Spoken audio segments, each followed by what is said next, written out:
Are you in position? Yes, boss. Yung babaeng nakapula. Siya ang nag-iisa kong anak. Babe? Di ba siya yung classmate natin nung high school? Si Balong? Oo, nalulong kasi yan sa bisyo kaya nagkaganyan eh. Kawawa naman. Anong ginagawa niya? Parang iniisip niya na isa siyang ibon. Ano naman yung ginagawa niya ngayon? Iniisip niya na lilipad siya.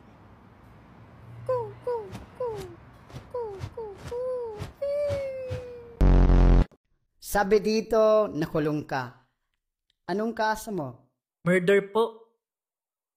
Pinatay ko yung HR ng dati kong inaplayan. Di kasi ako tinanggap eh.